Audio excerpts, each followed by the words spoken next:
unmute ourselves, or is it sufficient just to? No, the bees like. Actually, In fact, you would really, like, if you unmute, you'll discover what. Yeah, you'll discover what that means. And the people down the hall will. That's a 2-second test. Okay. But, You both on WebEx and your computer. Yeah. Yeah. And Somebody between those and the group and the stuff that I see. Dawn and water. Definitely. So yeah, let's keep my gardens in place as well. Yeah, it's outside today. I'll be back this evening. I was gone overnight the other day. I'm gonna go ahead and get started. Posted to die. Yeah. Oh, you did die. Now let's bring you back to life. I want to welcome people to the July 20th, 2023 meeting of the Seattle Design Commission. Our meetings are designed to meet updates to the Open Public Meeting Act. Our meetings are also being recorded through WebEx, which are posted later on our website, which is part of the reason why I'm reading this script. Our agenda today from 9 until 10:30, we'll have an update by city staff on creating a permitting process for West Seattle to Ballard Light Rail Extension investments, and concepts about how the Design Commission will fit into the city's vision for permitting those investments. Kevin O'Neill is going to lead the discussion, and we have it from 9 until 10:30. From 10:30 until noon, Seattle Department of Transportation staff will present their concepts for a new bike investments from Georgetown to Soto. That discussion will be led by Pooja Shah. We'll be breaking from from noon until 1, and then we'll come back from 1 until 1:30 for commission business. And then finally from 1:30 to 3, you'll be getting your first review, public trust review of a proposed alley vacation at 7th and Bell. Pooja Shah will also be leading that too. All of the presentations that we'll be getting today follow the similar format. The team will provide a presentation. There'll be an opportunity for public comment followed by agency comment. We probably won't have members of the public in person.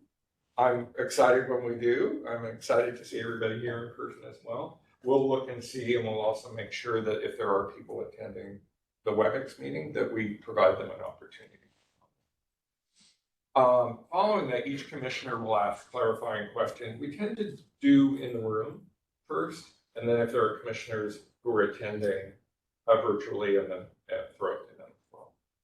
Do we have anyone online? I don't think so. I have an email from Matt that I haven't been able to check. I think he might be on his way. Why don't we start with introductions of commissioners here at the table? And commissioners, introduce yourself and your role on the commission, and then we'll follow with the presenters and then our guests in the audience. Elizabeth Connor, I'm the Artist Commissioner. Good morning. Morning, Adam Anrine, Urban Planning Commissioner and Vice Chair. Jill Curry, at-large Commissioner and Chair. Phoebe Bogert, Landscape Commissioner. Morning, Kevin O'Neill, Transportation Planning Commissioner. Valerie Kinas, staff to the commission. And presenter. Sure, I'm Vera Jim-Gethro. I'm a project manager with SDOT, Seattle Department of Transportation, West Seattle. Good morning. Lindsay King from S2CI, Seattle Department of Construction and Inspections, and I lead development of the permit plan. And I'm Julie Montgomery. I'm Sun Transit's Director of Architecture and Art, overseeing many phases of And we're also joined by 2 other people. I'm Soraya Lari with Sound Transit, and I'm working with Lindsay on the permitting. My name is Katie Hema. I'm with the Office of Planning and Community Development. I'll be presenting 2 slides, so I'm technically a presentation. I do urban design, community, and community plan.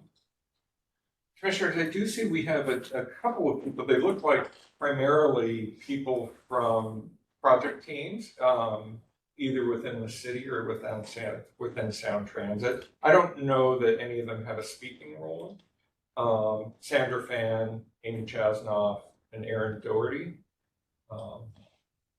For you who are attending virtually, thank you for joining us today. And I think with that, we can probably get started. Jill, do anything before we get started? No, I think, Valerie, you're gonna do anything you want to say before we get started? Nope. Go ahead.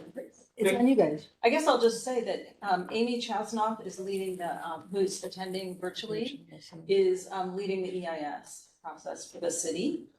And then Sandra Fan, you want to introduce Sandra Fan? Is the West Seattle Ballard project director. Okay. And Erin Doherty is landmarks, historic preservation for the city of Seattle and Department of Neighborhoods. So we have you till 10:30, so. All right, I will kick us off. So we're here today to talk about the Design Commission's review of light rail, specifically West Seattle and Ballard Link extensions. So I'll read through our goals. Today is to support the Design Commission in understanding your role in the West Seattle and Ballard Link extensions design process and how your roles integral to informing project design. Today we'll talk about tools and processes that will support your review so that they're timely and effective. A very high-level timeline of how we got here. In 2017, the city and Sound Transit engaged in drafting and signing a partnering agreement, an interagency agreement that establishes a process for a streamlined permit review and processing. It also developed other measures so that the project development process runs smoothly and minimizes surprises to the agencies. And then in 2019, the City of Seattle leadership identified the Seattle Design Commission as the project design review body. Ongoing throughout this time has been City Design Commission and Sound Transit coordination on how the process will occur, what tool will be in place at the time of reviews, and what the results of those reviews will create. I know you all are familiar with this, but we just thought we would lay the foundation of what the Design Commission's role is. The Design Commission shall serve in an advisory capacity. I'll just skip to some of the meat of it. No city capital improvement project shall be designed, placed under contract for design or constructed without first being referred to the commission for its review and recommendation. And again, the Design Commission will serve as a light rail project review body for West Seattle and Ballard extensions. So we'll start by talking about what the Design Commission will review. So light rail stations is obviously a major focal point of the system where people access light rail. There are 13 proposed either new or expanded stations in West Seattle and Ballard Link extensions. And we're proposing that there be 3 design reviews, preliminary engineering, 30% design, 60% design, and then a 90% training. The Design Commission will also review other project elements, bridges and portals, guideway segments, and additional elements to be determined. We're still working through which elements will be maybe combined with stations for station reviews, and which elements will be reviewed as standalone project elements. So how is this different, perhaps, from a typical Design Commission review? The way we talk about it internally is this is one of the most significant infrastructure investments in the city's history. Designing guideways, tunnels, and stations in an already built environment, an urban environment, is complex and challenging politically and logistically. This process has involved early and continuous coordination between multiple agencies, stakeholders, yourselves, to support project delivery on time and within budget. So I think the front loading of all of this effort is a major feature of this presentation that you'll hear about today. And the tools and processes developed with your guidance, with coordination from the agencies, will streamline review and really maximize the value of your inputs. And I'll turn it over to Lindsay. Thanks, Farah. As I stated, my role is to help create the permitting plan. It's an iterative document created between the City of Seattle and Sound Transit to identify the process, tools, code, and agreements that will be recognized and implemented through the permitting moving forward for the project. The permitting plan includes the creation of many different documents. It's an iterative document, and the last version had 454 pages. It's a big document and has been worked on for the last 3 years. We're not finished, but we are moving forward to create the final permit plan. And your feedback today is on our tools and process is integral to helping shape that final document moving forward. The plan includes 7 different teams, some of which you'll hear about today about how it impacts the project moving forward. Some of those include engineering, station planning, code amendments, the MUC process, the SIP process, and then the project review and commissions process, which is what we're here to talk to you about today, is our work in that team for the last couple of years. The basis of our work in that team is to do a review of what happened through the light rail review panel process. We looked at that process and identified areas that could be improved upon to create a more streamlined process moving forward, which gave clarity to the commissioners, to Sound Transit, and the city departments about how it would all work and how it could be timed and optimized to create the best project outcomes. What we'll present today is some of the pinch points that were identified in the light rail review panel process and how we're seeking to resolve those moving forward.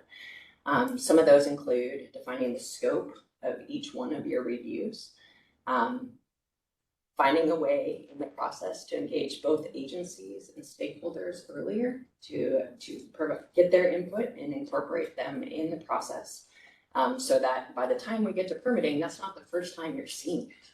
You will have seen it in an iterative fashion before that and had the opportunity to provide timely feedback and guidance to inform the project. The other is to involve the public in the process and make sure that that public involvement occurs before your reviews, so that the design is both responsive to their feedback and you can hear what their feedback is and help that shape your own feedback. The second is to create a streamlined process, and I'll talk a little bit about this later today, but as Michael alluded to, there's lots of people that participate in a permitting process. SDCI, SDOT, Seattle Public Utilities, Seattle Public Light, Department of Neighborhoods, not to mention the external stakeholders like Metro and others. So how do you create a process that incorporates all their feedback in a timely way to help inform design? That is what we were tasked with, and that's what we're going to present to you today. So thank you for having us. And I just want to say on a side note, we are very excited to be here. We've been working for years. So the fact that we get to share our work with you is really, really important. And I hope that you find it valuable and provide good feedback to us. Thank you. I'm just going to interject. It's really exciting for me too, because for you all and many of you who came before you, I sit in meeting, we've spent a lot of time together. Yeah. And I feel like a lot of what I had hoped for this going into it has come out of it. So I feel like this is kind of a little bit more fine tuning a little bit. But overall, I just think it's going to be so much better for commissioners. The only thing I would add on to that, and understanding that I want to give you the floor back, there was a significant outreach involving former commissioners and members of the library review panel for Sound Transit in the city to get a better understanding about what works and what didn't. Make sure that it was tweaked in a way that not only reflected the better practices, but also reflected a very different approach towards project delivery and integrating it with permitting. And I think that the work that you see here today reflects that engagement with former commissioners in library. So, take it away. Thank you. And there's a lot that we're sharing here today. We'll share the presentation with you afterward for your review. So I know it's a lot of information coming at you. It's multiple years of work that you're doing right now. So I'm happy to dive into it again down the line. Okay. So we laid out this relatively simplified diagram that is intended to communicate how we progress through a design process, design review process with you. So starting from the left is early project coordination in the green circle. That's what we're engaged in right now. We've been engaged in for going on 4 years now at least. And we'll describe that in a little bit more detail in just a minute. And then at a certain point, project elements will be ready for your review, for you to look at, and will be ripe to the point where it's enough design detail developed, but still enough fluidity in the design that your review is optimized for that moment. So design is ready for review. A new body that we're going to stand up is called a staff review panel. That'll be a support system really from city staff that will precede design commission review and help focus review sessions on specific topics, and I'll talk a little bit more about that. Just know that that is another new element in this process. And then you have the design commission review in orange, and then your recommendations are handed off to city permitting. That's like that very high level flow chart of what we're looking at for the review process. So for early project coordination, we're gonna talk a lot more about this in a few minutes, but at a high level, it is a new pre-permitting coordination process to align on design direction and issue identification with city departments, partner agencies, consulting communities, stakeholders, and yourselves. And then the staff review panel, like I said, is a new coordination body that streamlines the review process in support of you all using new tools to ensure a timely and values-driven reviews. So I'll talk a little bit about some of the new tools in a streamlined structure. So you can see these 4 elements are what we have right now as contributing to and building up to your review and providing structure and clarity and transparency and all that once the review initiates. And the first is an integrated permit process, staff review panel, design guidelines, the design matrix, and we'll talk more about each of these. And I'll hand it over to Lindsay to talk about the integrated permit process. We've touched on this at a high level, but early in our work in the permit plan, it became really clear that to have a successful permitting process, we need to align the street improvement permit with the master use permit, with the design commission review, with engineering, with planning, and with public engagement. Now, that led to the need to develop a roadmap. So I'm going to show you at a high level an example roadmap that we've created. We're not going to go into great detail, but what it does is this choreographs dependencies between all of those different agencies. There are dependencies. There needs to be an order of information provided so that one entity can inform another entity that ultimately shapes and moves the project forward in a really timely and efficient way. So we've dived deep and we figured it out, we think. And we're going to share it with you today. And what was critical about that, and I'll talk about it a little bit more, is that the Seattle Design Commission is not an afterthought. It is built into the process, and it is one of 5 entities that is going to structurally inform permitting moving forward. And so we're happy to share that. The map that we've created will do 2 things. One of the things that it will do is tries to define the SDC reviews so that they can be provided when the design is stable enough for you to take a look at them. There's not going to be grandiose major changes to a right-of-way design, or we know where, different elements are structurally put so that you can look at that and provide feedback on that. The last thing that we want is for a design to come to you and then have one of the permitting agencies say, no, that can't work there. And then it has to come back to you again, and we do it again. That's not efficient. So what we're trying to do is find the balance where there's enough information for you to provide a meaningful review, but the design is still fluid enough to be responsive to your feedback. And that's a fine tuning there. That's a really important balance, that you can still provide feedback and have the design be responsive. One of the big things that we need to do is find a way to carry forward the early project coordination to your reviews so that you understand what years of work has been done informs the exact review that you're looking at right now. And we're going to show you through the staff review panel how we're going to try to optimize that and do that. Yeah, let's do that. Keep going. Okay, the details of this don't matter. But what it is, this is the choreographed process, and you guys should be able to see, and we'll provide you a document so you can look at this in greater detail. But what it is it is a roadmap that from when the DEIS is published to the last permit being issued. And it basically lays out how each of the 5 stakeholder groups are going to participate in a permit review. So you are one of the 5 stakeholder groups, and I'll lay out what they are. Sound Transit is a stakeholder. SDCI is a stakeholder, SDOT is a stakeholder, basically the early planning work from engineering and planning.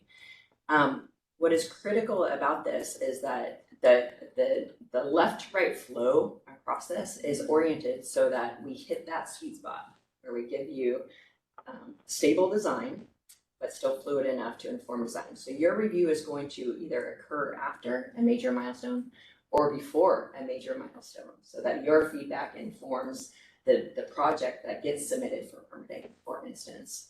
Or we will have gone far enough through a preliminary engineering process where there's stability in the design for you to provide feedback in it. So basically that PE review, the 30% review and the 60% review have been right-sized in location so that we achieve that balance of stability, but fluid enough for the feedback to be provided.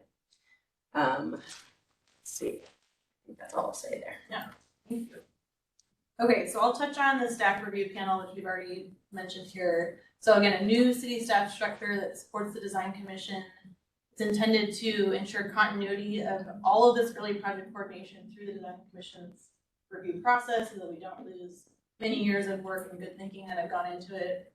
Leverages and supports the design commission's public-facing project review role for better design outcomes. So provides capacity to you all so that you have things laid out to you in a really clear and organized way. Not that the staff wouldn't have done that for you anyway, but just the enormity of this project, I think, demands additional, we all agree it demands additional capacity to help feed it through your reviews. We will engage city subject matter experts in advance of design commission reviews and may involve them in reviews as agreed upon with you all. And then shares department's key design aspirations for your consideration. One of the key features of our work will be to draft a memo. So the staff review panel will receive, along with you all receiving Sound Transit's initial presentation and documents as the project is ready for review. And the staff review panel will coordinate city review of those materials. We'll identify pertinent light rail design guidelines, which you'll hear about in a little bit, but design guidelines for your application during the review session. Like I said, the staff review panel will draft a memo and brief you all on key messages from that memo.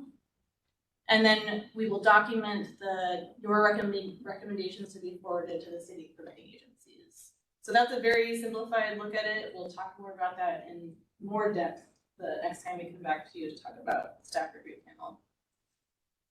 And then I'll pass it to Katie to talk about design guidelines. Can I add one more thing? Sure. The staff review panel is not intended to replace your review at all. It's intended to focus city direction, to provide feedback to you so that you have that as a tool moving forward in your review. And I think it's a really critical element of this. The concept is, and I talked about this earlier, sorry for interrupting you, is really trying to replicate what we've learned through the street and alley vacation process and the Skybridge process, where this internal team is developing recommendations that they come and report to you when you do public trust or public benefit. So you have the benefit of agency review, oversight, and frankly vetting. So what comes to you survives a failed test in case that occurred. Thank you. All right, so as most of you are probably aware, city staff has been working on developing a new set of light rail design guidelines, as Lindsay said, for years. So in the past, we've had some specific guidelines for some specific stations, but not all of them. So we never really had an overarching document that set up the city's expectations for how to integrate a linear transportation system into our very varied and unique contexts throughout the city. So design guidelines are intended to be a tool that is used in Sound Transit by city staff and by you all, the STC, during the sort of design phases and the review phases of the project. So these are going to provide the framework for the reviews and provide overarching design direction.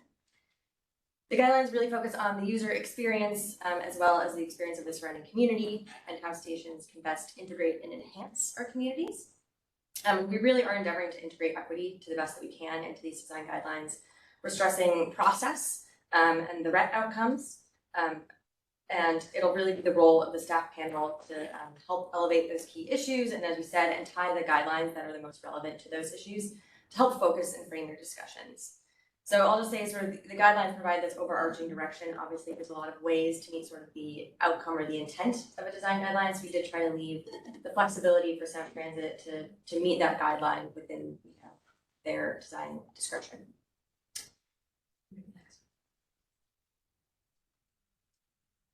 Picture.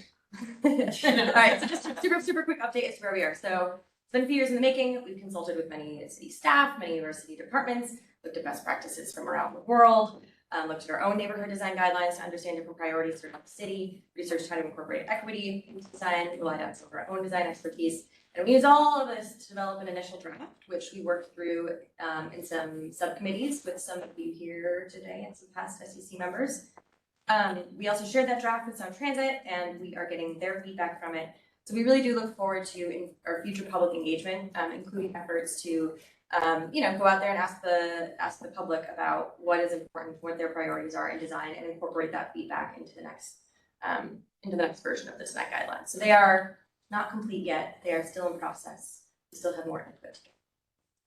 Just one thing to note is I attended the presentation last week about light rail transit facilities and kind of the structure and process that could be learned from other areas. And I was encouraged to hear that design guidelines are something that were generally supported as an industry standard for informing light rail design. They're not entirely new. Design guidelines have been used on past light rail projects, but this is new and contextual to the time and place that we're at for this project.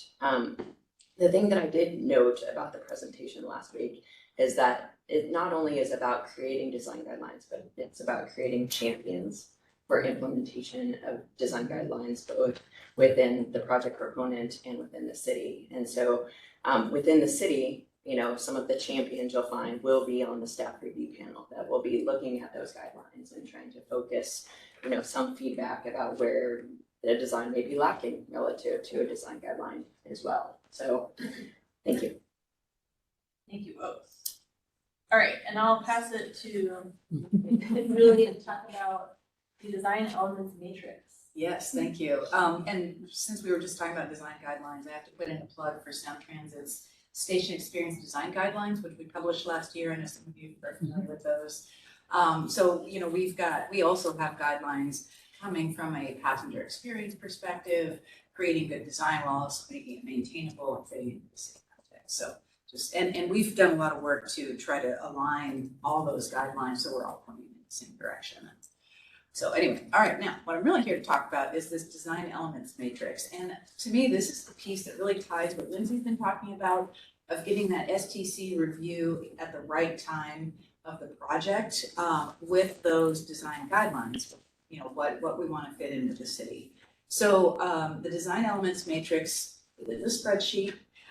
It's a new tool that clarifies which elements are best reviewed at which milestone.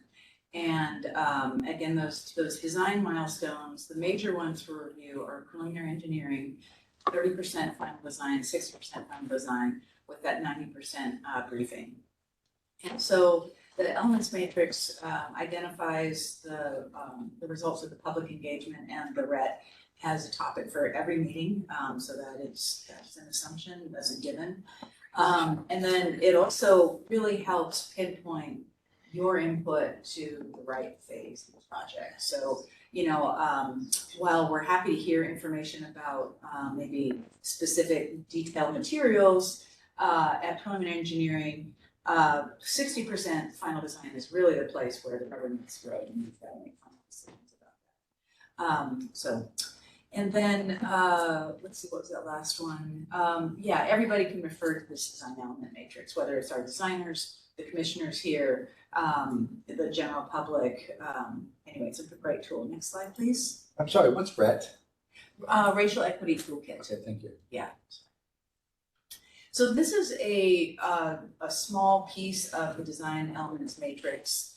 And the elements matrix, I think, has around 50 plus or minus items that are elements that are also described in the design guidelines. And so this particular item has things like lighting, overhead weather protection, facade design, We also have things like portal entries and columns for the elevated guideway and that sort of thing.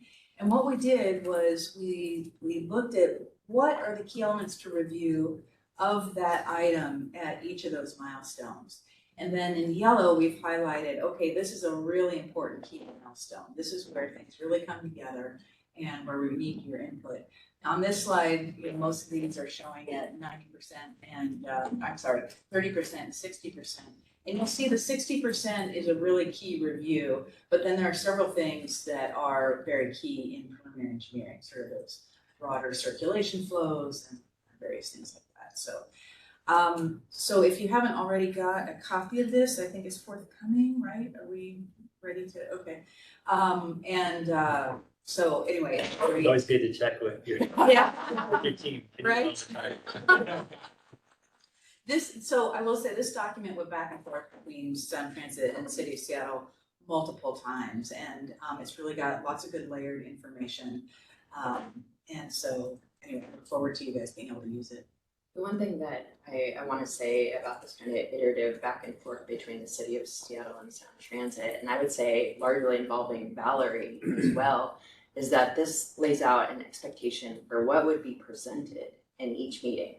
That's a big deal for the city and Sound Transit to reach resolution on what would be items that are discussed in each meeting and what decisions should be made in each meeting. And so I think that's really, I can't stress enough how important I think this document is going to be moving forward. So I look forward to you guys seeing it.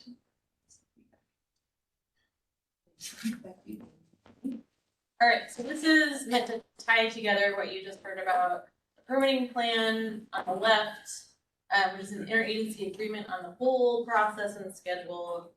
And then the integrated choreographed permitting process that Lindsay spoke to, placing each review within the project context, and then honing in a little bit closer, the design elements matrix that helps the design commission, the city, Sound Transit all know what is right for review and when. And then at the time of review, you'll have this guide, the light rail design guidelines, to establish a consistent and predictable framework. And all of that contributes to what we hope is an efficient and effective and meaningful review.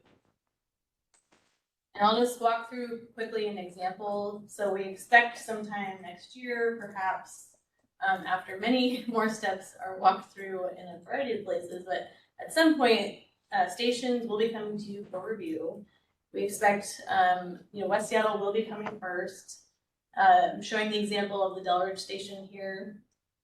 And so if we were to walk through what you might see in a review process, at the top, number one, agencies will engage early in their project coordination process and communities will inform early design. All of that, as I said, is going on, has been going on for years. We've been involved in a lot of it as well. The staff review panel will then take the presentation from Sound Transit, as will you. We will have it's a multi-departmental team that will receive the presentation, have a process whereby we convene, where we discuss, where we review, and though it hasn't been fully worked out yet, we'll then have something to share out with you all, which is the memo we described, but there may be some other facets to it that are still in the process of being figured out. Just know that that's a major step on the timeline. And then there will be your review and recommendations that are centered on design guidelines and topics identified in the design elements matrix. And then your recommendations will be forwarded to the permitting agency. So at the very least, design SDCI, Seattle Department of Construction and Inspections, Seattle Department of Transportation, and other permitting authorities that will integrate your recommendations as appropriate into a permit review.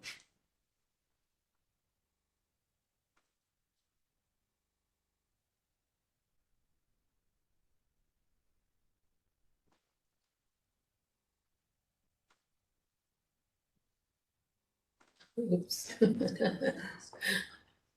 There. There it is. Oh, sorry.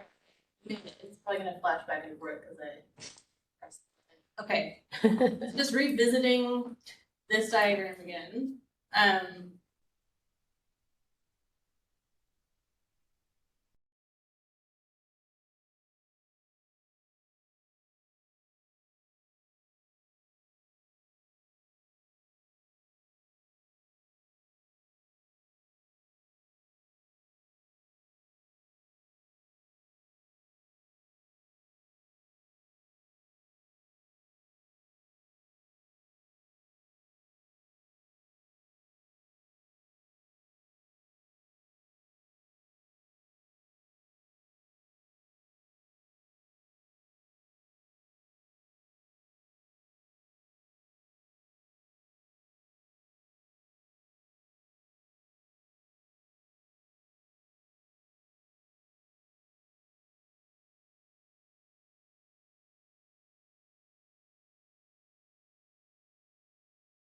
Hey everyone, we lost connection to our screen, so we'll be back shortly, we hope.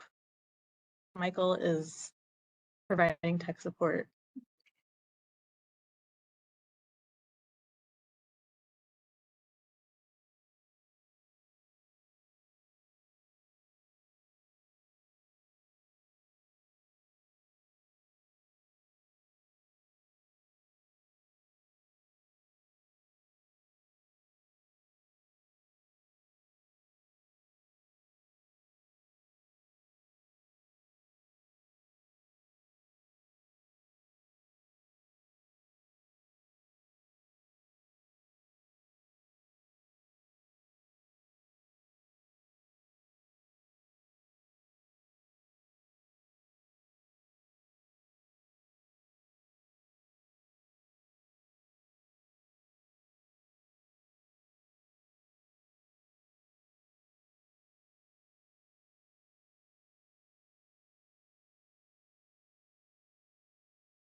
Oh, You did it!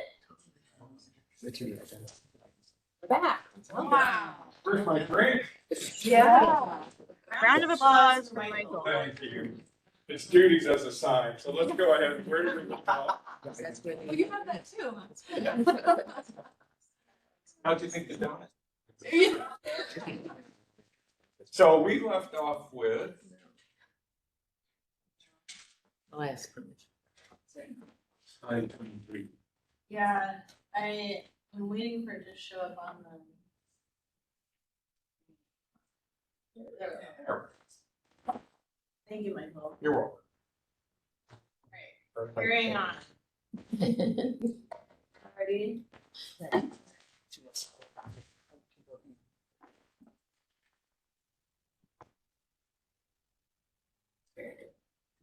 So we'll focus now on this early project coordination component. We've talked about what the review process will entail, and we want to.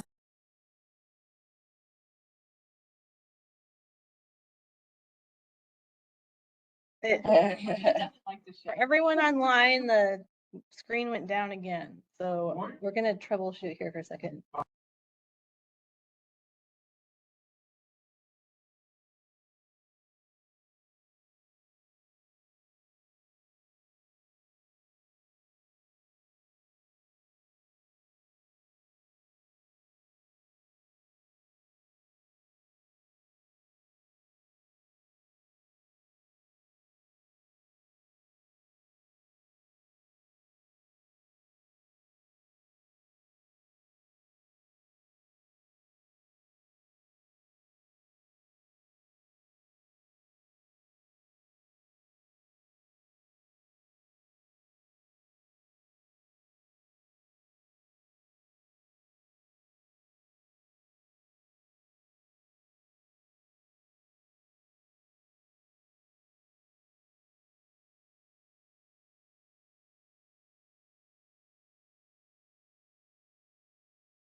right. Try it again.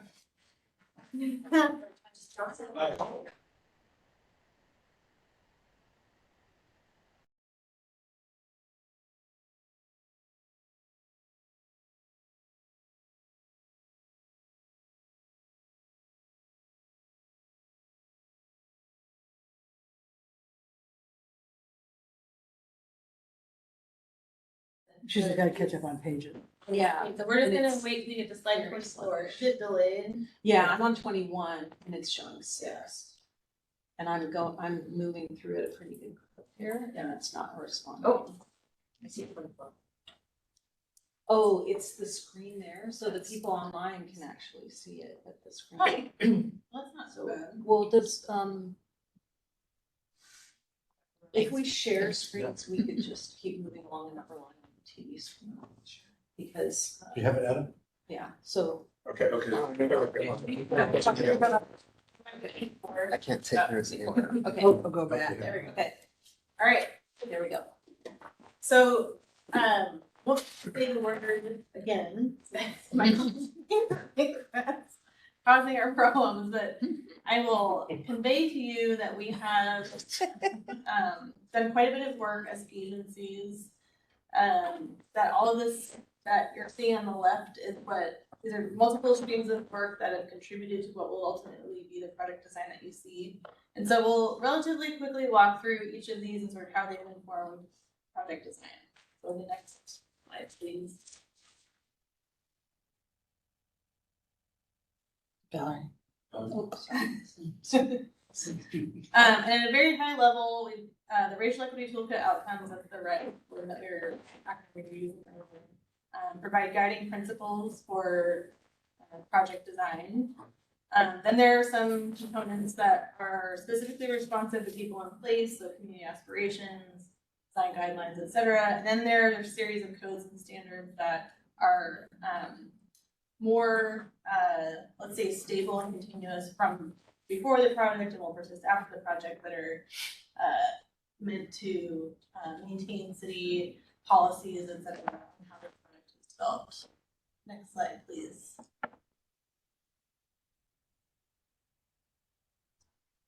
So I'll start by sharing about the racial equity toolkit. So the racial equity toolkit is a city process. It's aimed at fulfilling the city's race and social justice commitment. And each project that the city engages in is required, I don't know if it's required at this point, but it's highly recommended to step through a racial equity outcome, help identify benefits and burdens of city projects to enhance benefits and minimize burdens to community people. It serves as the project's North Star. It was shaped by engagement with communities and between agencies. Key project decisions should align with racial equity toolkit outcomes, and the Seattle Design Commission should get to know the racial equity toolkit outcomes and reference them in your design. Next.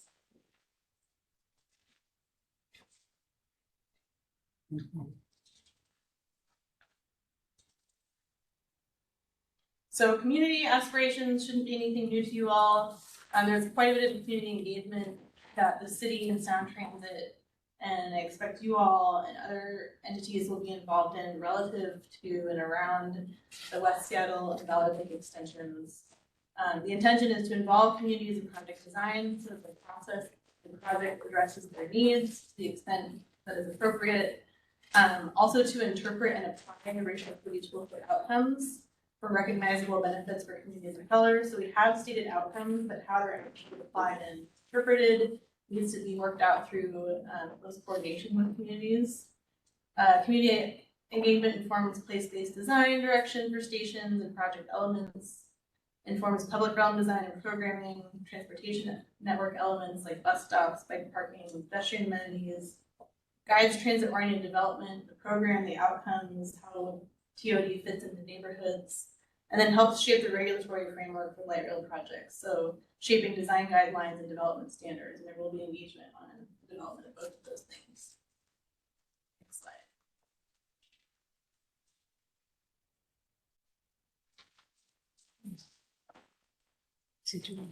Co-planning, so, prior to my current role, I was leading the planning work, which is what we call co-planning. So I feel intimately familiar with how this has worked to date, and there will be, really great project managing planning going forward. It's responsive to the fact that the West Seattle and Valley Link Extensions project is a very ambitious project schedule. It's been described as one of the most that Sound Transit has taken on, especially within the city of Seattle. It solicits project input earlier than ever before. It's a new model that's meant to front load a lot of the engagement and coordination with agencies and communities. To raise flags early in the process so that we're not getting to 30 and 60% design and learning new information that really changes the direction of design. The city, Sound Transit, King County Metro, the Port of Seattle, and community members have come together, are coming together, have come together, and will continue to come together to collaboratively develop station design. Within the city, it includes the Office of Planning and Community Development, Seattle Department of Transportation, Seattle Department of Construction and Inspections, Department of Neighborhoods, Parks, Seattle Public Utilities, Seattle City Light, and others. And it also informs policies for light rail. So we're in the process of developing bike parking, land use requirements, quantity and location, and a number of other city policies. Next slide.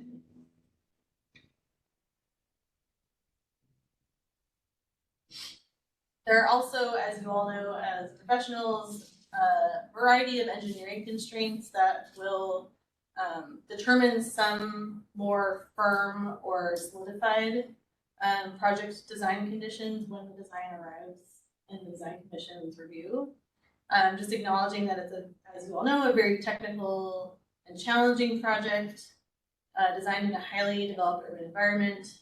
Engineering standards and constraints form the foundation of a lot of the downstream decisions. So a lot of the decisions you'll see in station design have actually been, as you all know from your professions, have been built upon an engineering foundation that just achieves the feasibility of the project.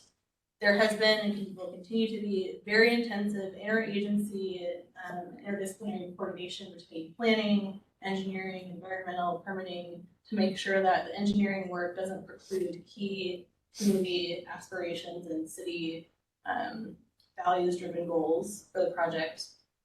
And so, to say again, portions of the design are driven by technical constraints that in some cases can limit flexibility, which I think we're all familiar with, but just putting that here for clarity. Next slide. We've already talked about design guidelines, so I won't touch on that again, but design guidelines are input into the design. Next slide, I'll hand it over to Lindsay to talk about development standards. Thank you, Barrett. As many of you know, there are development standards for every development that exists on private property, as well as in the right-of-way, streets illustrated, which I'll talk about in a little bit. As it exists right now, light rail transit facilities don't have any specific development standards that are subject to the underlying development standards of the existing zoning designations. Light rail will go through 19 different zones, which could result in 19 different design outcomes, depending on where you're permitting the project. Obviously, this was a ripe opportunity to streamline, provide clarity, and provide policy direction on what are the foundational requirements that should be codified and applied to every project moving forward. What we are looking for is what are the underlying development standards that currently exist that are applicable to light rail transit facilities, and then building upon that and saying, are there other new standards that are important for this type of facility? This will be confirmed through a legislative process in council as a part of a larger code amendment package that will go when council reviews and approves the project selected to be built. So we're in the process.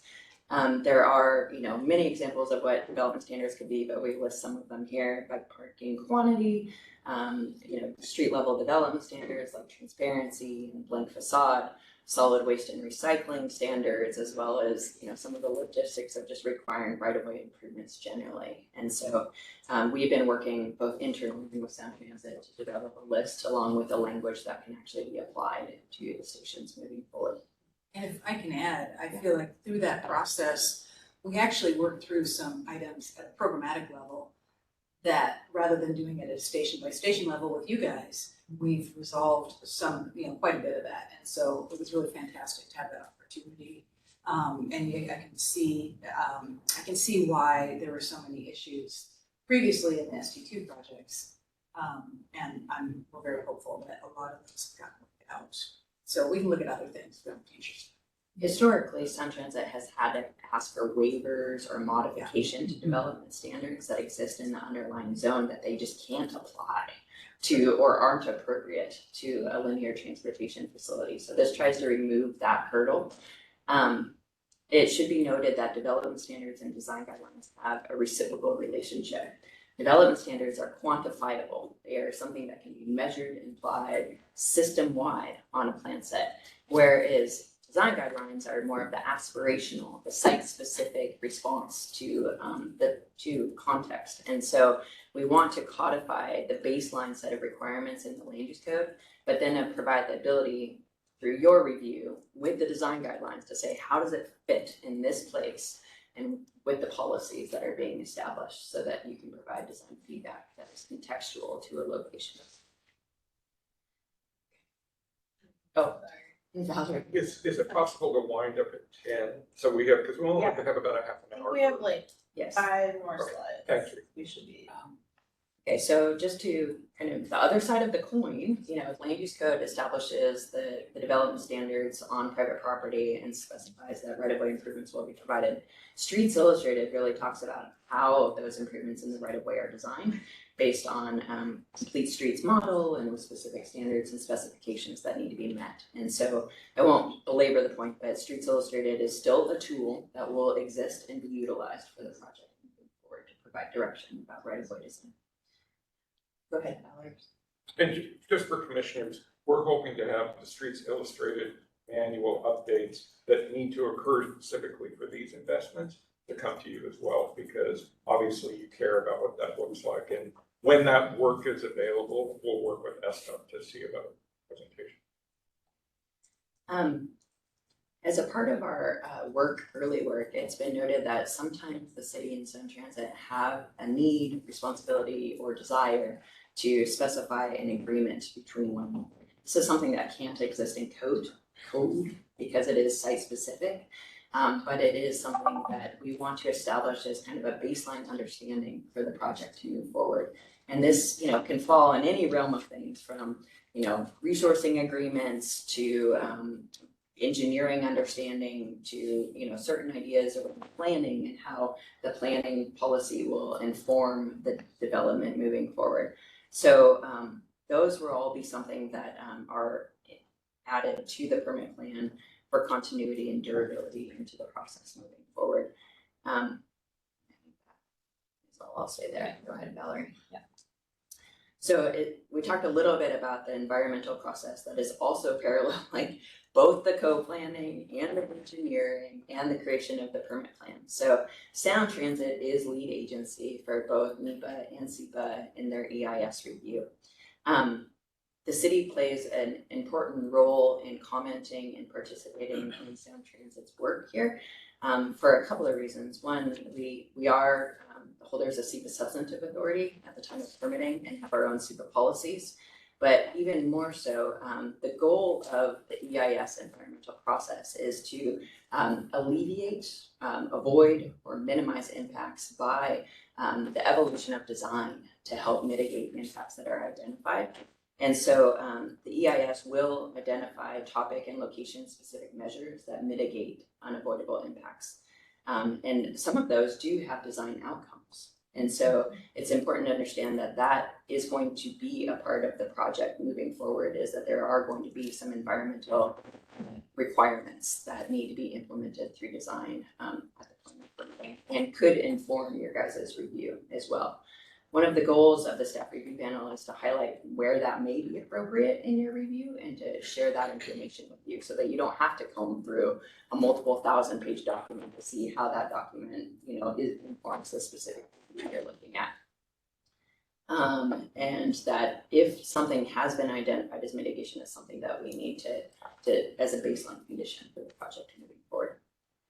Okay, next slide. That's great. Thank you, Lindsay.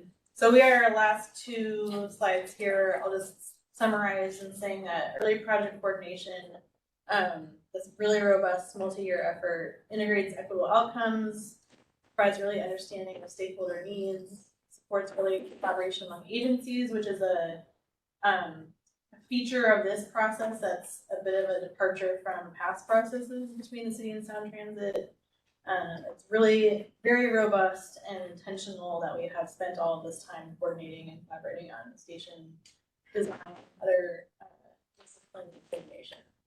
We're elevating key issues and then building a foundation for stable design and durable decisions. So that's one of the key, a couple of the key goals of the original partnering agreement that I talked about at the very beginning, is to have durable decisions through the process so that we're not revisiting and reopening design at 30, 60, and 90%, but to the extent possible, just building on good early design decisions. Slide, please. Okay, so our next steps after this meeting here with you all, hopefully, is to engage in deep dive discussion about the new tools, so you can see, like Katie mentioned, you'll be hearing more about the design guidelines. We can talk to you also about the design elements matrix, which was that spreadsheet with the yellow boxes that communicates for all parties when different design elements are ready for review. We'll continue to provide quarterly project updates. There will be community engagement on the design guidelines and development standards, in addition to engagement on Wsble station. We expect that this fall. So we hope that you all be involved in that as well. We expect your input on design guidelines, development standards, and then ultimately those two tools will be sent through the city legislation process for adoption.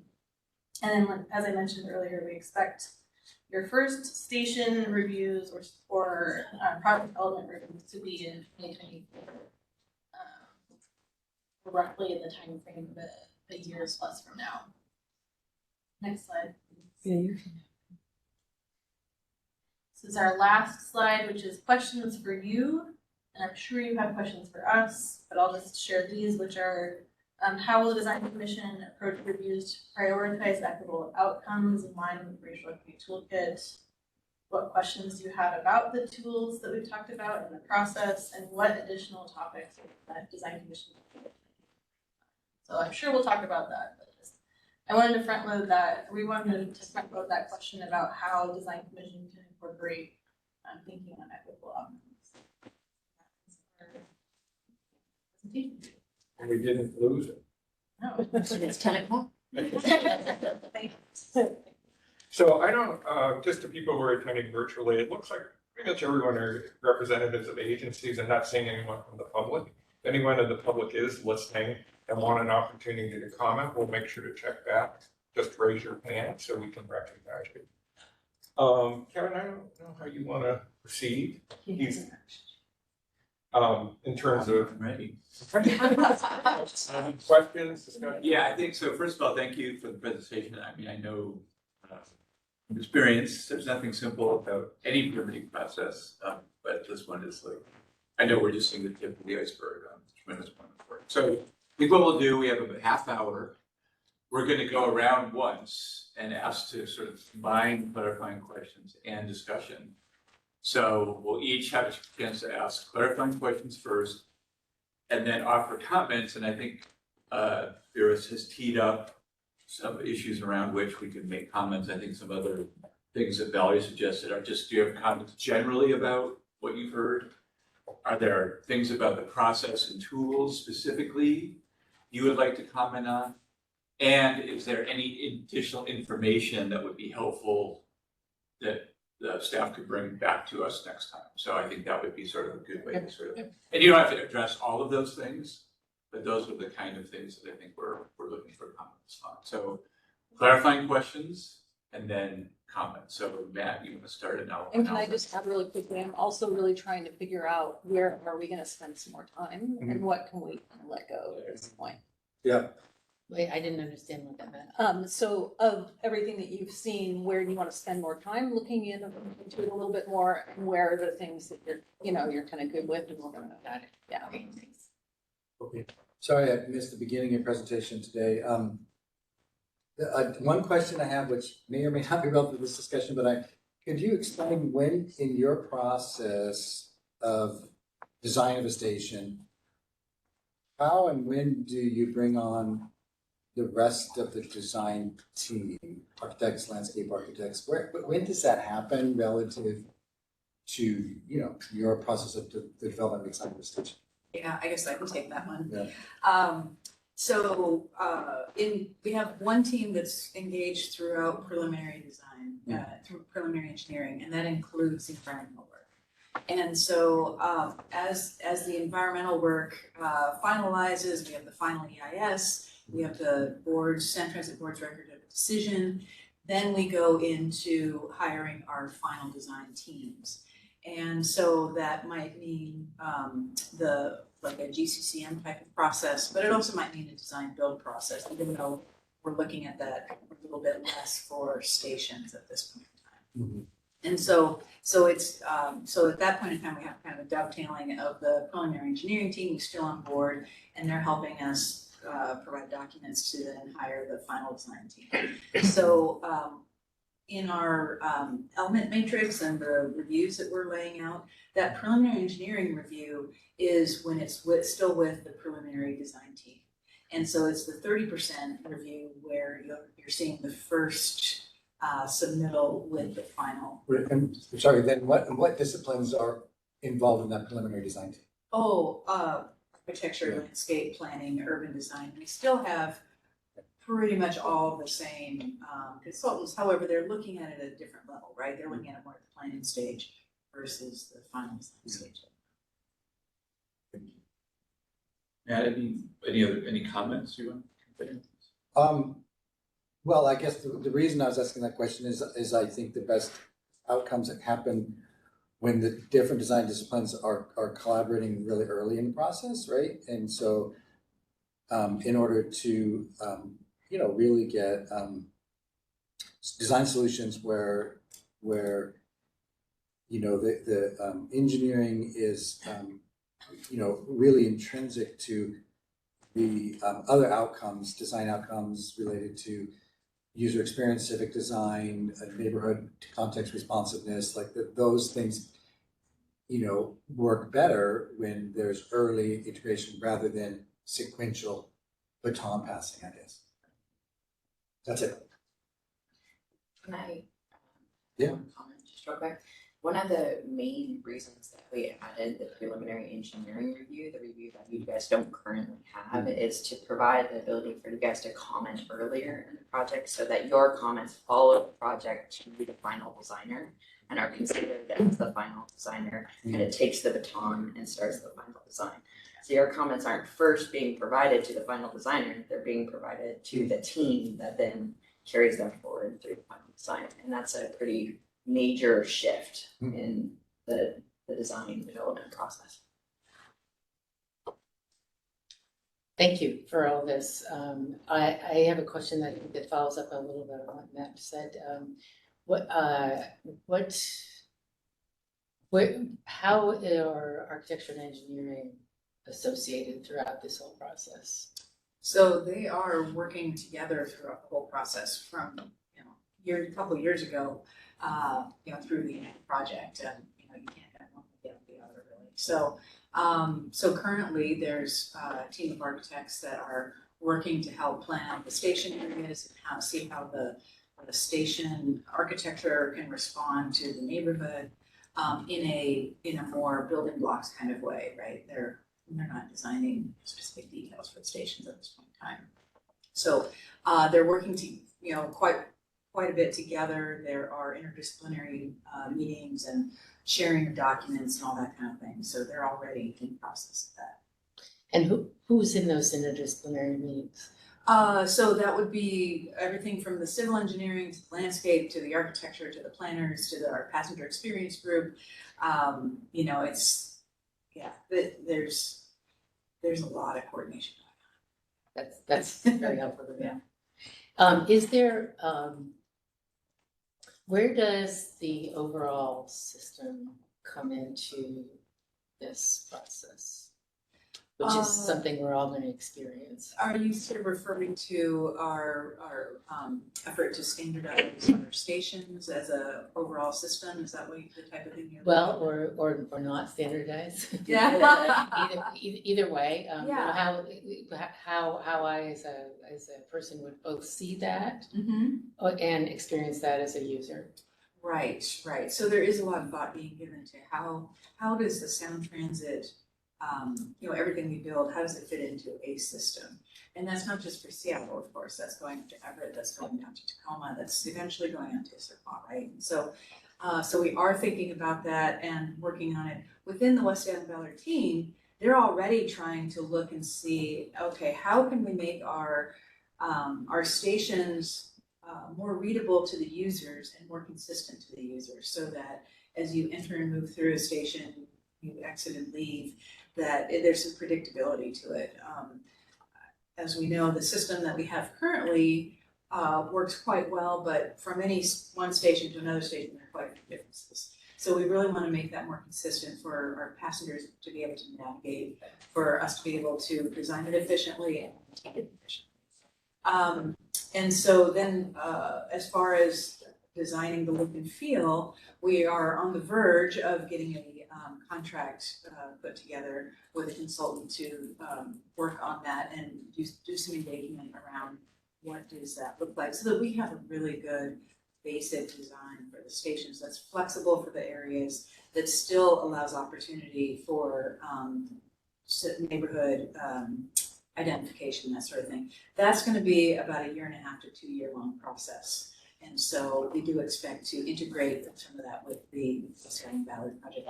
As well, we have to integrate it with Everett Link and Tacoma. So.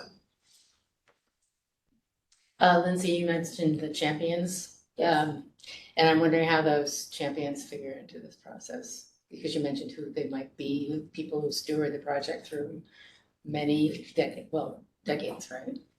Yeah. I think it's interesting to ask that question both to the city of Seattle and also Sound Transit. Okay. Both. Yes. I don't know if you understand the context for that Why don't you go first? She means you can't retire. Or take a vacation. Oh, yeah. You know what's interesting about that question is that I feel like within the city of Seattle, we have a team that just, I mean, it gives 115% every day. And so when you think about who's a champion for a project, it's kind of like what element of the project. But relative to design, I would say that the largest champions are probably who you see before you. You see, you know, the project managers, Vera, the station planning group that is working, me, Katie. And what is interesting about that is trying to figure out how do you harness those champions moving forward through the iterative phases of project design. And that honestly is one of the catalysts beyond providing technical feedback about whether a design works or not. It really is the staff review panel that we're trying to stand up. It's like, who is your go-to? Who is going to answer your questions?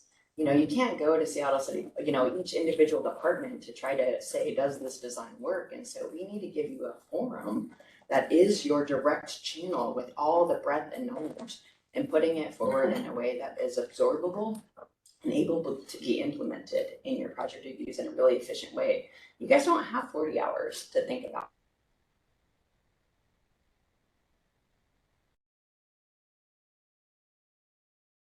Invest in reviews. And so in them through the actual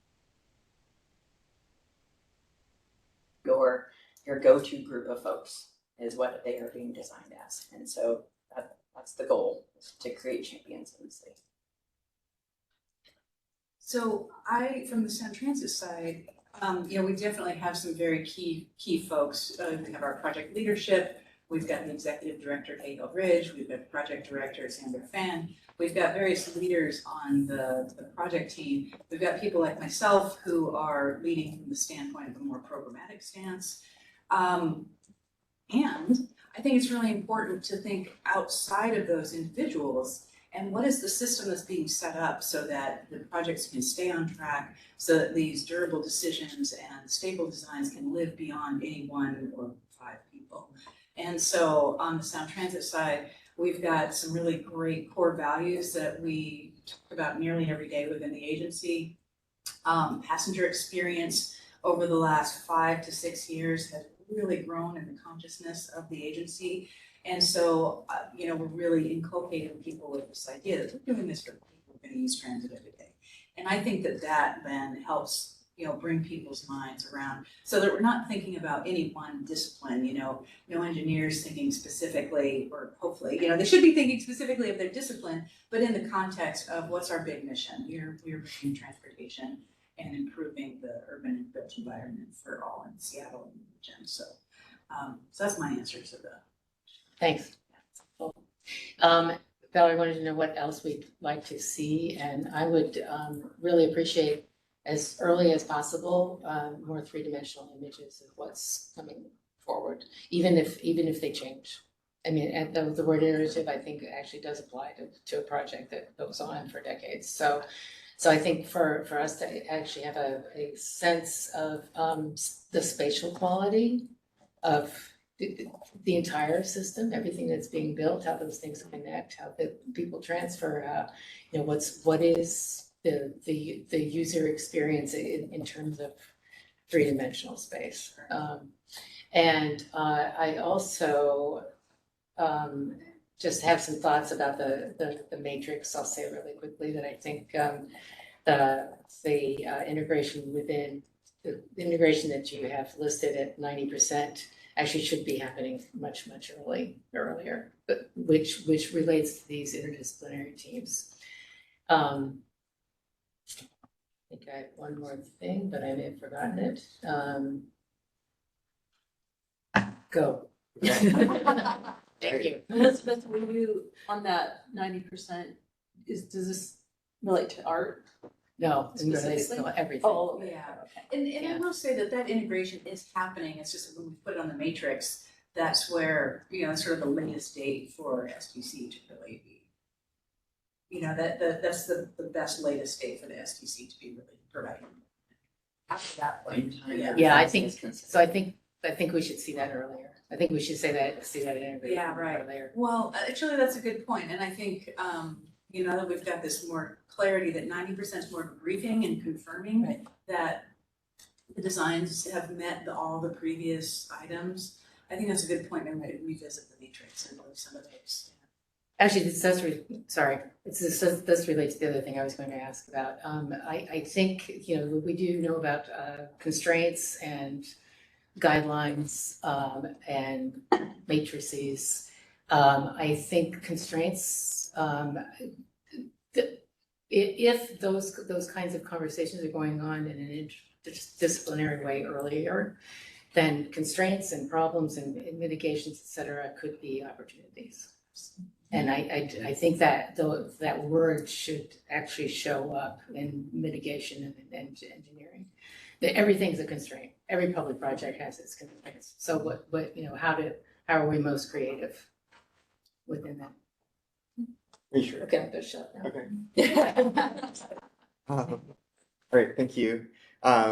So I probably should have started with this, but note on conflict. So I work for LMN, but we thought because this is not station or line specific, but rather about the city process, we didn't see a conflict here. I had a couple of questions. Thank you so much. As a planner, this warms my heart to see this much focus on process. I'm really excited. This is the first presentation I was like, oh, I totally fit in here. But What if we let you come more often? So I had a number of questions on the process. I know you're just developing this, and the kind of review that you that we're talking about hasn't really started, but I was curious if you've stress tested the process yet, if you've kind of started to work through where you think some of the kind of hangups might be, and you know, if you could say some of what you've learned, if you have started to test it. So most recently, we've been focused on trying to define the scope, purview and even structure of the staff review panel. And so I think you're kind of touching us still in the development process. Yeah. Obviously, the staff review panel is a critical element to the overall flow. So right on the backside of that, and I think Soraya has been the person who suggested this, is let's take a case study. Let's take an example, Yeah. either a future-looking example or an example, and I think Valerie said this as well, a review that has been done in the past, and say, let's take it through each of these iterations and say, what would happen at this stage? What are the fall points, the pitfalls, what would we anticipate? And we have every intention of doing that before we put a project through the process. The other thing to think about is that it's one thing to think about a project review independently, meaning you have one station and you're taking it through PE 30, 60, and 90. We have to think about this in totality, Sure. where you're going to have 13 stations Right. at different levels of review. You're going to have different guideways at different locations. And so as a capacity point of view, how do we make that the most efficient process for you?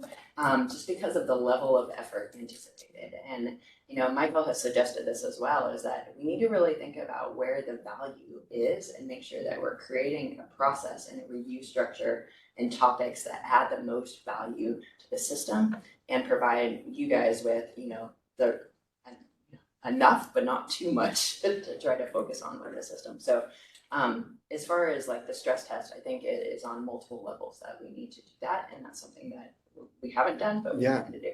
Great. And then, so you mentioned, my next question was, what might hang up the process? You just mentioned kind of volume or capacity, which I think is a big one. That's a really good one. Are there other things you have already identified internally that you think might derail this process or kind of hang it up? Because, it's really very linear the way you've laid it out, but we all know that when we get into it, things don't always remain linear. Yep. The big element of complexity is when a change would be proposed, midway through the process, and how you would handle that change. And does that set you back earlier in the process, or is there a way to incorporate that into the process that you can still move forward? And so I think as a part of the stress test, as you suggest in case study, that is going to be one of the points of discussion. Soraya and I spend a lot of time thinking about the permit plan and the processes and tools that we're creating. And what happened, we're forward looking, but what happens when we go through the process and we learn something about how it could be better? We are needing to create a future for the permit plan where if we learn something as we go through this process, we can improve upon that. We can be responsive to that. It's not static. It's something that we are going to continue to grow and optimize, but we had to start somewhere. And I think we have a really strong starting point. I think North 130th was very helpful because of the timing of those reviews for this team to go, oh, North 130th is different. What do we learn about that in terms of our expectations about elevating just information that's provided and how it works through the system? So I think that's, from my perspective, is very, very helpful to have North 130th come to the commission to test. Yeah. Okay, that worked. That wasn't. And potentially that might be a really good example of a case study that Yeah. is, relatively recent, and say, when would you be looking at certain features? And, is it early enough in the process that, the feedback can be incorporated in a timely way? And so I think you guys gave us such a study. Recognizing that it had a lot of constraints. Yeah. More constraints, a lot of constraints. It also had a very unique space and time. Yeah. And it also had very difficult sequencing because was it going to be in the project or out of the project? And so it created some issues there. But I mean, every project's going to have issues. So as long as we can identify those and recognize them as This is specific unique to the- this project. Yeah. We can look at other stations too. There might be Or data the or something. opportunity. Michael asked me to remind everyone we have 10 minutes. Sorry. No, I'm just trying to find a place to put I was the. about to say the same thing. Okay. I have a lot more questions for you, but I'll yield the floor to Michelle. And just say quick, any overall comments in addition? Well, so this will be a question comment. I'm going to try to do it at the same time. Okay. You had the values of efficient, effective, meaningful, and stable design for durable decisions. I think I would flip that back, which I think I think that's important. It's super important.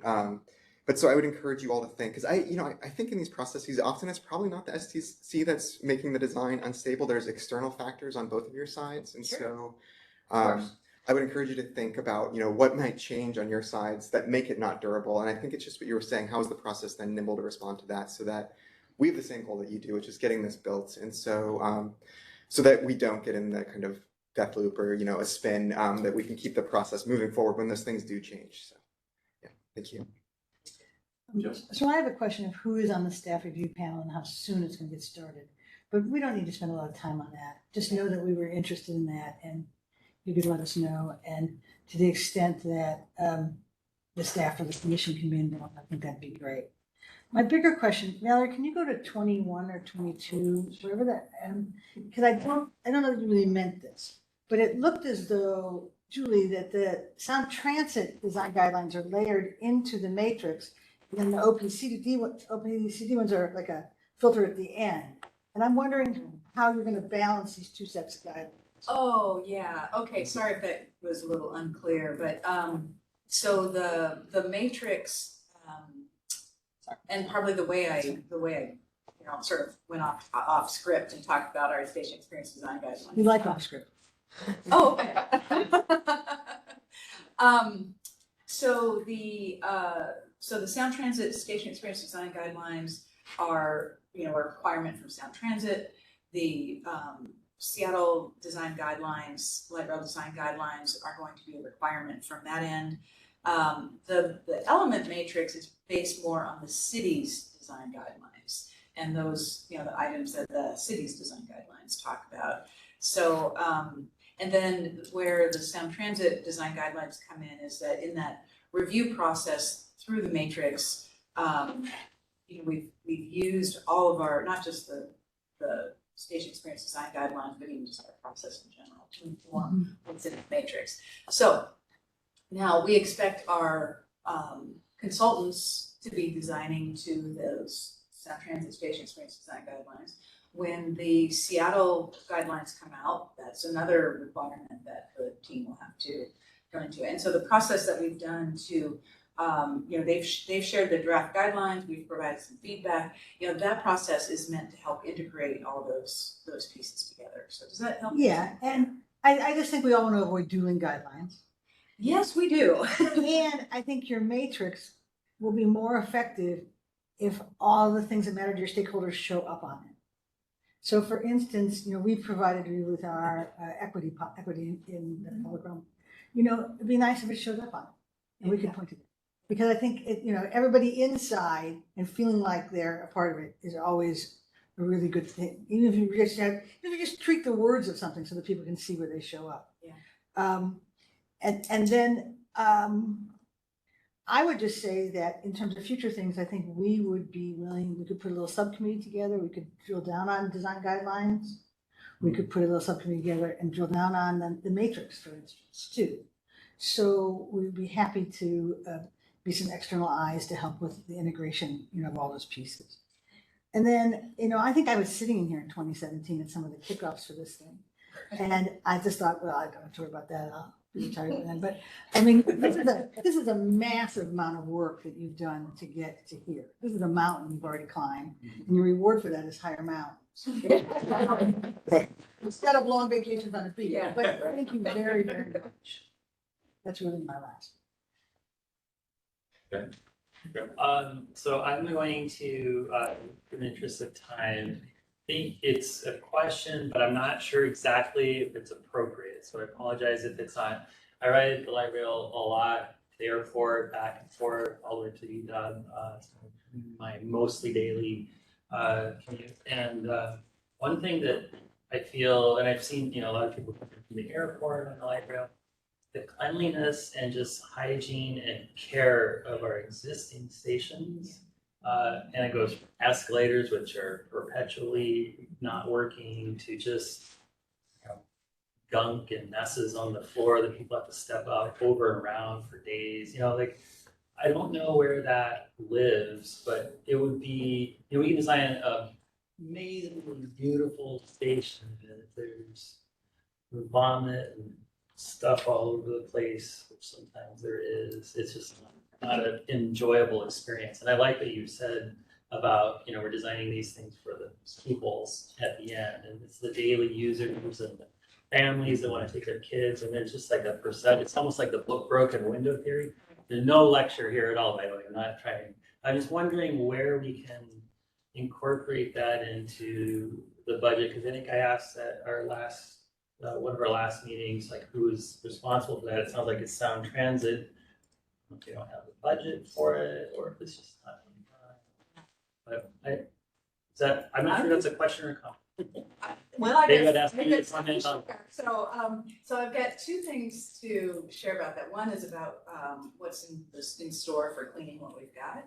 And then the other one is about how that informs our design. So the first one, our CEO announced that we've just signed a contract. This was 2 weeks ago, I think she announced it. We've signed a contract for a deep cleaning of all of our stations. Oh, that's great. Isn't it? Yes. Yeah, so, yeah, nobody's been crazy about that. So, about the current state. So I don't know the schedule of when that's happening, but that is in the works. The other thing is that as we design our stations, they need to be cleanable, and also the materials need to be able to withstand the abuse. There's nothing more public than public transportation, and for some reason, public transportation assets tend to get abused. So, you know, we design with very durable finishes that if they do get marked or tagged or graffitied, they are cleanable. Fix it. For our art, if it gets graffitied, our policies get out there ideally in a day as soon as possible. So, so there's that, but then also just thinking, how do we go about cleaning our stations?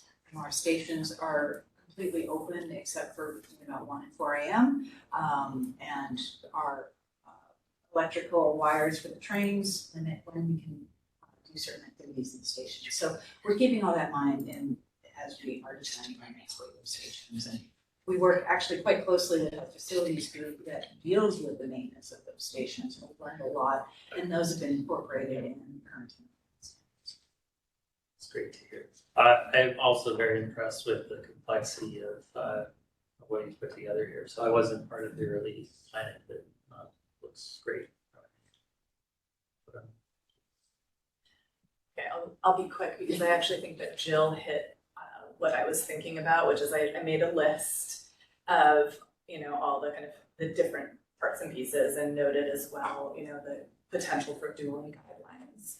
And so I made a list also kind of for us as a group to say it's incumbent upon us to also really be, I think, well versed in all of the guidelines and the RET and the matrix, so that we are streamlined and helping aid in that kind of streamlining of the process, or not just streamlining, but that we are doing our best job possible, that we're putting the best foot forward. But then it also was a lot of stuff. So that as much as that can be tailored or synchronized, you know, I started to feel like the station experience design is that, and I think you just answered that, but I'm not totally sure, is that within the city guidelines? I know it's Sound Transit design, and then there's, you know, can that all be together so that there is, you know, a better way to kind of navigate that information? So it would just be kind of in general, as that was a specific question, but I think in general, understanding that there's Streets Illustrated, your, you know, Sound Transit is bringing on the look and feel, you know, consultant to kind of right size stations for the future. So that all of that as the process, you know, obviously it's a working process, as I think you really nicely put it too, it's dynamic, it's not static, things will continue to evolve, you learn, but that all of that becomes integrated so that we're not looking at all these different pieces. I think that's really good. You know, also, the Sound Transit design guidelines, of course, again, that's regional, right? Those are the 3 campuses we're serving. And then, you know, Seattle's more closely within city limits. So there's that difference, but yeah, to the extent that they can be synchronized, or perhaps one could refer to another.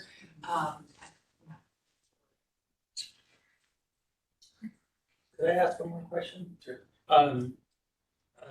So it would be, I think, very helpful in the review process if Sound Transit has surplus properties around the light rail stations to maybe, as part of the design process, come with an idea of what those could and should be. You know, affordable housing, I think, is pretty much what it is now. But just in terms of it, because it feels like Columbia City is my LA rail station, and there's still, chain link fences. I've lived there since 2006, and they're the same chain link fences around these properties, kind of sprinkled around there. I don't know if there's ever going to be a plan for them, or I know actually I worked for a firm once, and we did some studies for those, and that was like probably 12 years ago or so. So I think that would be really helpful, and maybe I would be excited as just a citizen to see those move forward a little quicker than they are. And I know some of them, I know we reviewed some and they're moving forward right away and they're priorities and stuff. But I think around the stations, that might be a nice layer to add into. Absolutely, and so I know that we're already working on that quite a bit, and so I believe that is part of the future presentations. That's great. You good? Okay, so in the interest of time, we'll forego questions as well. I think my comment generally is I like everything you've laid out here. I mean, I was also involved with very early conversations around this like 4 years ago. You've done a tremendous. I'm very pleased that the city and Sound Transit are both at the table presenting this. I think that in and of itself is huge. And so that's, hopefully that will continue, I presume it will. I think, so my comments are, I mean, the devil's gonna be in the details. I mean, as several of the other commissioners have pointed out. This is a rhetorical question, but you've got your project design team up front, but then how does a SIP reviewer at 60% 3 years later understand the decisions that were memorialized 3 years before? That's where this stuff starts to fall apart, in my experience. I know in your experience too. Or a PSC reviewer, right? Of somebody who's not in the city family, but is still reviewing a SIP because they need to. So remember, private entities review permits too, not just public entities. So that's all where this thing gets really complicated and the wheels can start to come off. So you know that. But that's going to happen. So I mean, we'll be, I think, interested. So I think just wrapping up, I think some of the comments I've heard, I really like what Phoebe. I mean, I'm trying to summarize what we heard, and please help me if I miss something. But I think the first thing, completely agree with what Phoebe said. Like help us help you. We need to be well versed in the red and other things that we're going to be. We're not code reviewers, and speaking for myself, I don't want to be a code reviewer, but we do need to be up to speed enough on the things we are reviewing that we can give meaningful input. So that's partly our responsibility, but I think partly the staff responsibility to bring us those things. I think what I've heard, not just in this meeting, but in other meetings on this topic, is how is architecture and design informing what happens in stations, that this isn't just an engineering project, but how is, so I think we need to sort of understand that as it goes. I think we want to be helpful at maybe commenting on things even up front, like maybe before the project staff team gets memorialized. It might be helpful for us, or at least some of us, to be able to comment on that. And then I think just understanding, one of the things I really liked about the matrix was upfront who's issuing the permit, because people often don't understand that. I mean, SDCI does much of that or most of it, but FDOT is also a permitting agency. And so I think it would help us understand that in terms of how we give meaningful comment. And then just understanding, being really clear with us about how the public's been involved, who's been involved with this to date. I think that will be very important, and it gets back to the rep. I mean, we need to understand how the community has been engaged, how those community comments have helped inform then the decisions or input that we're making. So those are kind of a lot of the main points I heard. Did I miss anything big? I don't think I have. Okay, I know. No, but I think for the initial and the timing and everything, I think it's a good summary. But this is great work, and I'm personally very interested in being engaged in this project, so I'm very pleased that we will be. So thank you. Thank you for the time and space and the comments and your brain power adding to a very complex project. It's really nice to hear, one, that there is some level of understanding and support for what it is that we've done to date, and you do want to participate in shaping of the key tools that you will be using to move forward for your reviews. That's really important. Thank you. Thank you. Thanks. We are going to shift gears quickly. We're going to be joined by Pooja Shah, our commissioner. And while you set up, we can have the presentation team